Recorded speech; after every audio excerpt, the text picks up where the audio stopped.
Hey guys, it's Kyle. Um, I was just making this really quick because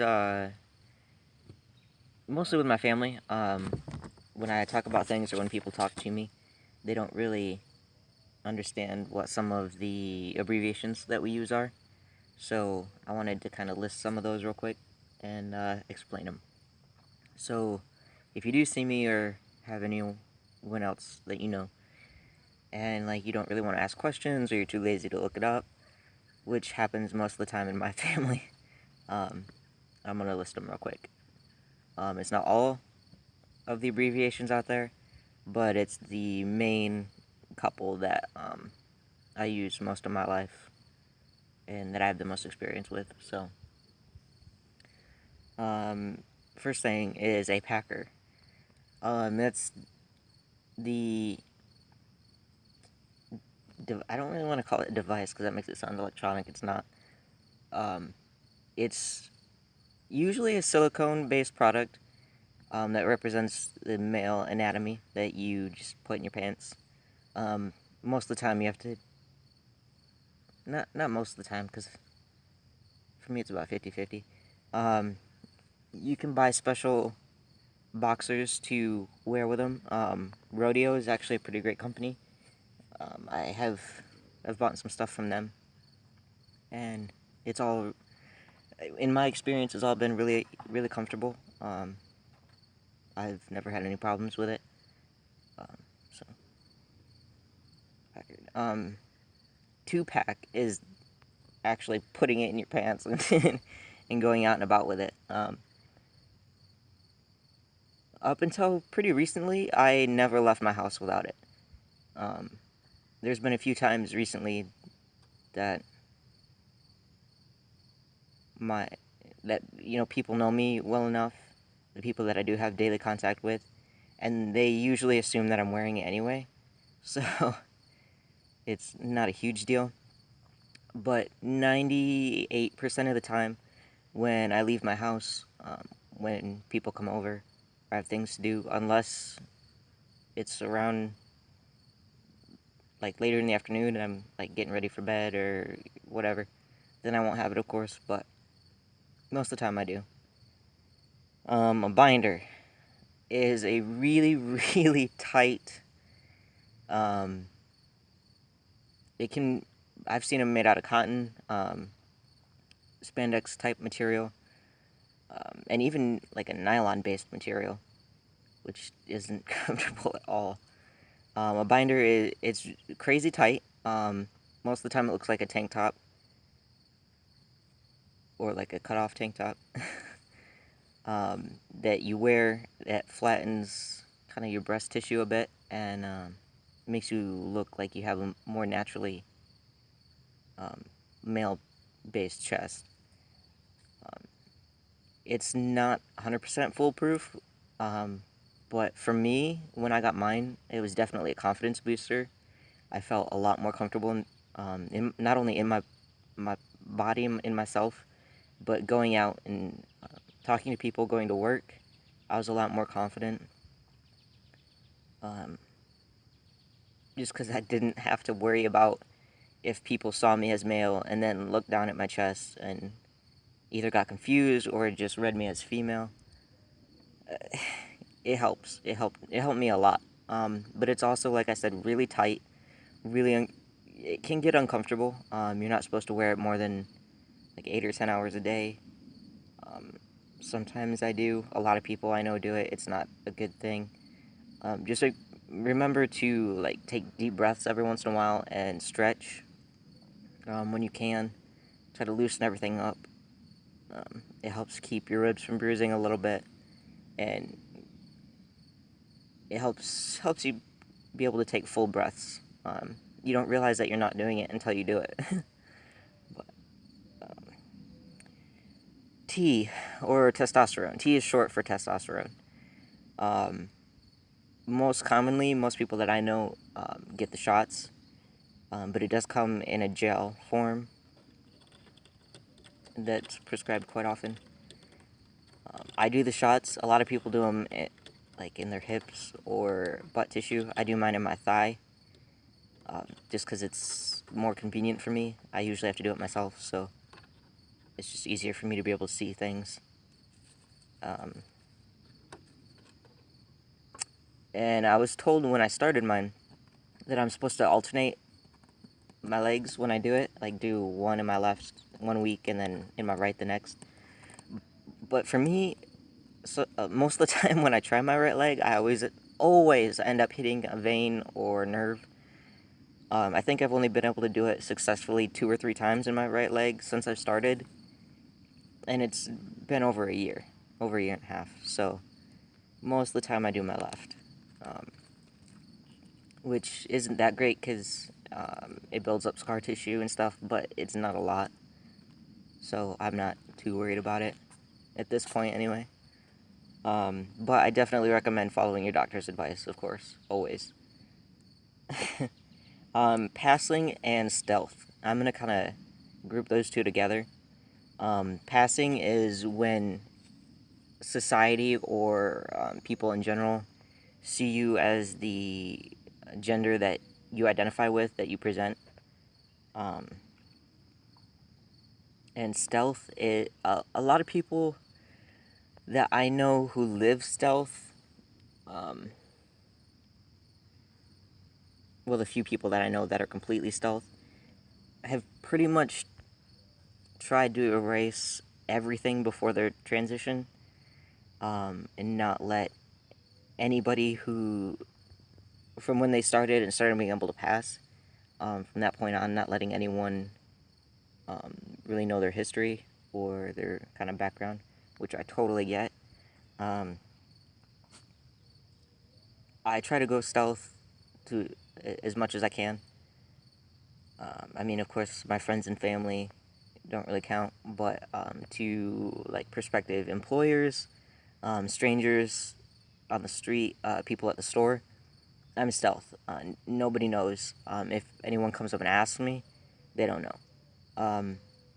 When I make new friends, it takes me a while to be able to kind of let them in on some stuff, unless they figure it out for themselves. I mean, partners for me are a different story. I tell my partners usually pretty quick, or like right up front. For me, kind of it weeds people out. People who aren't interested, or who see you more as a trophy, so to speak, like a notch in their belt, something that they've done. So I don't really like that. I try to stay stealth as much as I can. Cis, CIS, is short for cisgendered person, or cisgender. That's when you identify and society sees you as the gender on your birth certificate. You identify as the gender that you were born, pretty much. Granted, none of these terms are politically correct, and they're not out of the dictionary. It's just my view on how I would explain it to people, and how I do explain it to people in my life. So that one's pretty easy. STP stands for stand to P, which you can get an individual STP device, but a lot of guys go for packers that also function as an STP. A lot of camping places have basic models for cisgendered women, or marketed to cisgendered women, so that they can go camping and not have to worry about being in the ivy bush, So they're not, strictly for trans guys. There are some places that you can get basic models for pretty cheap, but to get a realistic looking one, if you want that, they're quite expensive. You can also get packers that not only function as an STP, but they're called pack and plays. you can use it for sexual experiences as well. A lot of time, most of the time, if not all the time, those come with flex rods that you can position it and do what you want with it. Um, Eventually, we'll see if I get around to that, making that video. But FTM simply, or F2M, is female to male. That's how I identify. That's, I think, the biggest one that is in my life the most, really, is FTM. I was recently alerted to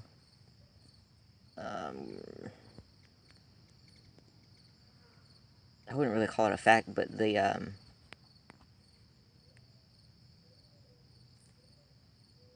don't even know what to call it off the top of my head. I'm totally blanking. A lot of first-time moms, new moms, also use, cisgendered women use FTM as an acronym for other first-time moms.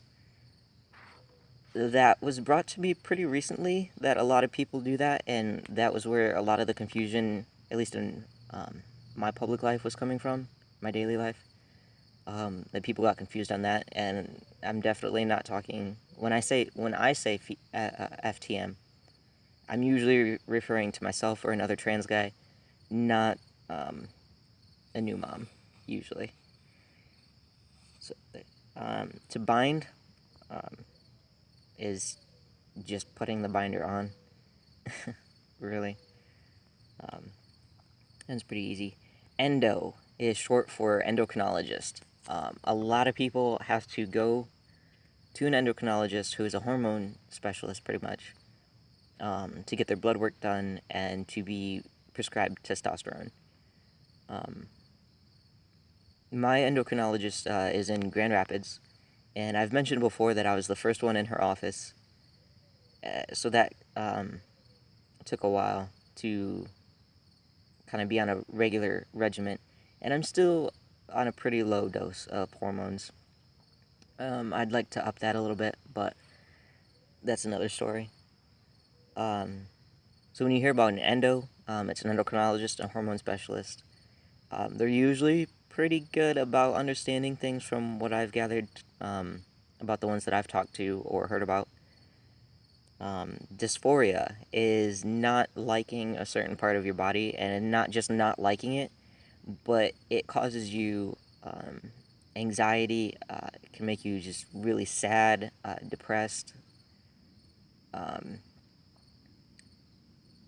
Pretty much like extreme negatives in your body, things that you don't like, that you don't associate with yourself.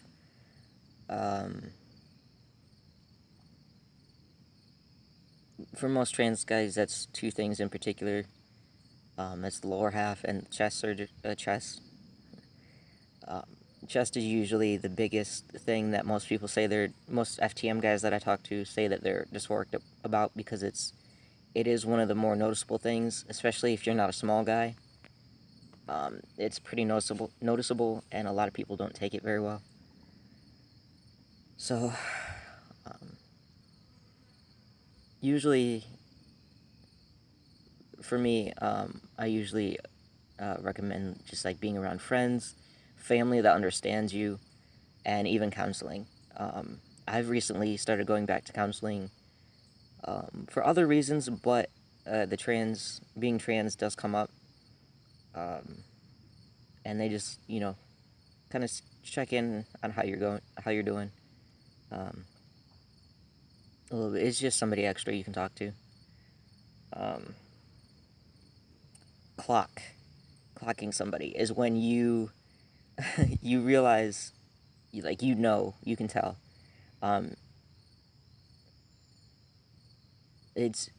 I first picked up that slang term when I was hanging out with a bunch of drag queens, and I don't mean that derogatory. I love these people, but that's where I first heard it. They would mention that they could clock somebody, and that's when you can tell if they're trans or part of the LGBT community. for some reason, we just have like a built-in kind of radar for each other. Most of the time, it's not wrong. It's just you can pick up on things, on how people act, their body language, and kind of realize who they are, and hopefully have a potential ally. Dead naming is using somebody's birth name, a name that they don't go by anymore, because pretty much who they were before, give or take a little bit, and I don't mean it in a harsh way, but who they were before is kind of dead. So to dead name them is use a name that they don't go by, and it can be pretty dangerous. Dead naming somebody, especially in public, will out them, and especially in today's turmoil, everything going on, that's not a good thing. So definitely try to, if you don't know somebody's pronouns or name, ask, and if you do know what they went by before, don't. Just don't do it, especially in public. If you do it on accident, don't make a big deal about it and go on about, oh my gosh, I'm so sorry, and blah blah blah. Don't do that. Just correct yourself and move on. Because honestly, when you make a big deal about it and you go on about how sorry you are and you're still learning, that kind of makes me a little bit mad. That irritates me more than if you would just correct yourself and continue with the story. So there's that. Misgendering is obviously calling somebody either by accident or on purpose a gender that they don't go by. It happens most of the time when people don't ask about name or pronouns. And it also goes along with the dead naming. Don't out somebody in public. That's just, especially now, is dangerous, like even more so. And again, if you do misgender somebody and they correct you, just correct yourself and move on. Don't make a huge deal about it. Because a lot of times that draws unnecessary attention from other people, so. I know this video is a little bit longer than I intended. I didn't think I was going to talk that long about these things. Hit me up on Facebook, Instagram, email, TGMI, or Twitter. Resources or information, just let me know. If you have questions, leave them. I've been doing a lot more outreach on Facebook, so you can find a lot of my stuff there. Anyway, I will hit you guys back up in a few days for some other stuff. I'll make notes and do some things, and we'll see what we can come up with. I will catch you guys later.